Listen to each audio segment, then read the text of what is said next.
Live from WSLS, this is 10 News at 6, working for you. Now at 6, a big economic boost. The two companies bringing thousands of jobs to Southwest Virginia. Plus, looks are very, very important, especially when you're dealing with an iconic property like this. Resort renovation. The improvements coming to the homestead. and Powerball Mania. I'm feeling pretty lucky tonight. We'll explain your odds of taking home the big prize. Good evening, and thank you for joining us. I'm John Carlin. I'm Jenna Zibton. Brittany and Lindsay are both off tonight, creating thousands of jobs and boosting the economy. That's the goal of a new multi-million-dollar project in Wythe County. 10 News reporter Alexis Davila is working for you to find out what this project will mean for Southwest Virginia. It's a project county and state leaders are calling a game changer. Not only will it bring thousands of jobs to the area here, but there are some partnerships in place to ensure recruitment stays local. Lot 24 will be the future home of the new plant that aims to produce nitrile and up to 60 billion medical gloves a year. Two companies will invest more than $700 million in the plant to create nearly 2,500 jobs in Wythe County. Battling for PPE from Asian countries at the start of the pandemic, Governor Ralph Northam says this will help make Southwest Virginia a market competitor. To be able to grow up in a beautiful part of the Commonwealth like this, to be trained to receive your education and then be able to get a good paying job right here at home, big deal for Virginia. The companies will work with local colleges and universities to recruit and train the new workforce. The project is expected to break ground in just a couple of weeks, with construction starting up in November. In Whitville, Alexis Davila, 10 News, working for you. New at 6, a big announcement from the Omni Homestead Resort. There's a $120 million renovation going on right now across the property. We were there for the excitement as they unveiled what to expect. We got to plan for the future. We can't just look at tomorrow. You know, we have to look a year down the road, 5 years down the road, 10 years down the road. And that's what they're doing at the Omni Homestead Resort, according to Managing Director Mark Spadoni. Is it a rehabilitation? Is it a restoration? Is it a renovation? And I think it's a little bit of all. Complete Property Services is the general contractor doing all the exterior waterproofing and restoration. The extensive work starts on the outside with 978 original wood windows and hundreds of doors, before moving inside to renovate the rooms that will stay open through the whole process. Anytime you're touching a property with this much historic elements to it, it's always unique. Yes, we've done projects this big, but this one is really going to be monumental for everyone. Vice President Lita Hardy says they'll be buying local and hiring specific people like carpenters locally too. Every element on the building is being touched in one way, shape, or form. Everything from the balconies, and we're not just repairing them. In most cases, we are replacing them and restoring them. They're also adding a new event pavilion, ideal for weddings and special events, and a new employee building in downtown Hot Springs where people can live. For us, memories are long-lasting, so we were very sensitive of maintaining the integrity of the property, updating it, make it a little bit more appealing, for current travelers and future travelers. All the renovations are expected to be finished in the next 16 months. Some people thought this would never happen. The message to those folks coming up tonight at 7. And turning now to the forecast, we're tracking scattered showers and storms today. Chief Meteorologist Jeff Hanowich is here to show us how long these dreary conditions will last. I just want to take a nap. Yeah, when it's raining outside, it's very cloudy, but I can tell you that if it's not raining, we've actually been able to squeeze out some sunshine. Now, I will tell you that tomorrow is going to be very similar to today. I want to show you the radar, and you'll notice that we do indeed have a coverage area of showers and a couple of thunderstorms widely scattered right now. I want to take you into the New River Valley and Mountain Empire. You'll notice areas right along I-77, along Highway 94, Highway 100, right along the Wythe and Carroll County line south of Fort Chiswell and north of Hillsville, dealing with some moderate to heavy rain. The trend will be for this activity to wind down here as the evening progresses. Temperatures drop into the upper 60s by around 9, and by around 10, 11 o'clock, I think a lot of this rain is gone. Now, your sunshine meter for Tuesday, we're going to have, I think, some breaks of sunshine, but for the most part, we're still looking mainly cloudy on Tuesday. Now, as we show you what we're looking at here in the future, daily rain and storm chances for us all week long, with the wedge actually coming into play by probably Wednesday, and that will mean some foggy mornings ahead. In addition to that, it looks like Wednesday, Thursday, Friday going to be pretty overcast. Jenna. Roanoke City councilors facing new charges tonight. Prosecutors say a grand jury indicted Robert Jeffrey on 2 counts of felony obtaining money by false pretense from the Economic Development Authority. You may remember he was indicted for felony embezzlement in July. We're told this is based on evidence uncovered during that investigation. COVID cases are declining, but local health officials are wanting you to be cautious in the months ahead. They say vaccines are critical, especially with the holidays and the upcoming flu season. We are going to see flu this year. It's not going to be a year like last year where we barely saw flu. The Southern Hemisphere did see flu this year. We are already seeing flu in the district. So please, October is a great time to make the plans to go ahead and get that flu shot. According to the CDC, only 46% of adults received a flu shot over the past year. 8 people are in the running for Virginia Teacher of the Year, including 3 here in our region. Ebony Harrington, who teaches 7th grade math at Lucy Addison Middle School in Roanoke, is one of the regional winners. Today's news was delivered by a special guest, NBA legend Magic Johnson. The man that I am, the basketball player I was, and the businessman I am today, and the father and husband and so on, is because the direct impact on teachers like yourself. Also in the running locally is Appomattox County High School teacher Brendan Conroy and an English teacher at Liberty High School in Bedford County, Matthew Uselton. The winner will be announced October 14th. Well, the biggest lottery prize in months is up for grabs in tonight's Powerball drawing. No one matched all 6 numbers back on Saturday night, so the jackpot now stands at $685 million. 10 News reporter Courtney Lockey is working for you to explain your odds. A draw for the 6th largest Powerball in jackpot history tonight could make someone $685 million richer. About 2 or 3. But I don't really play the lottery. Trying his hand at an Appomattox convenience store, Antoine Herndon hopes it's his ticket. I'm feeling pretty lucky tonight. It's a first for him, and according to experts, it is for many others too. When the jackpot gets to a level like this, where there's a lot of excitement, people are talking about it, we see a lot of more people who don't normally play taking a chance at it. John Haggerty with the Virginia Lottery says June was the last time we saw a Powerball win. As the jackpot grows, so does the excitement. But experts warn not to go too crazy. The odds are long, and we make no secret of that. The odds of winning the Powerball jackpot is 1 in 292 million. You're actually more likely to get hit by a meteorite or die from a shark attack. The odds are a little more favorable for matching a few numbers and winning a lesser prize. So don't throw a ticket away just because you didn't match all 6 numbers. If no one wins tonight, the jackpot will roll again.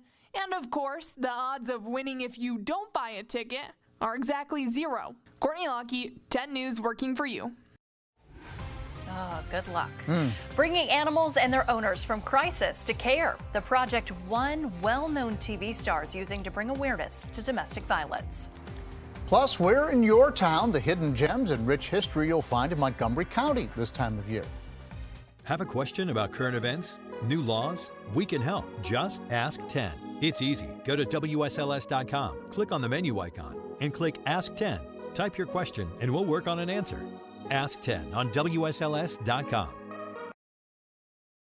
1 in 3 women and 1 in 4 men will experience some form of domestic abuse in their lifetime. And many survivors delay leaving their abuser because they can't take their pet with them to the shelter. That's why award-winning journalist and talk show host Tamron Hall is working to shine a light on the issue. She lost her sister to domestic violence and is now promoting the Purple Leash Project. We are trying to raise money and awareness to help these shelters who want to welcome pets be able to have the equipment and the resources to properly welcome them into safe arms with the family members. In partnership with Red Rover, the Purple Leash Project awarded a shelter in Farmville more than $16,000 in order to help provide space for victims' pets. Widely scattered showers and thunderstorms around right now, but if you're not getting wet, you're seeing sights like this. This is our Liberty University sky cam overlooking the beautiful Hill City. You're seeing some sunshine to close out the day today. We'll let you know when the infamous wedge comes into play and when temperatures cool off coming up.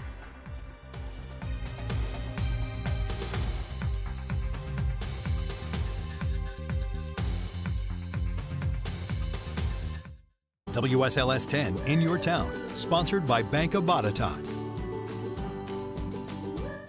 We are back on the road, and this week we are focusing on Montgomery County. Not only is it, of course, the home of the Hokies, but as 10 News reporter Lindsay Kennett explains, there are also outdoor amenities and historical spots you may not know about. Whether you want to grab a bite to eat, go shopping, or get outside, Montgomery County has it all. Take a stroll down Main Street in Blacksburg, get lunch in Christiansburg, or head out on a hike. Montgomery County is home to beautiful mountainsides, quaint downtowns, and rich history. People are attracted to being here because of the special place it is to live here. If you're looking to enjoy the great outdoors, Pandapis Pond is a quiet oasis with hiking and biking trails tucked away in the Jefferson National Forest.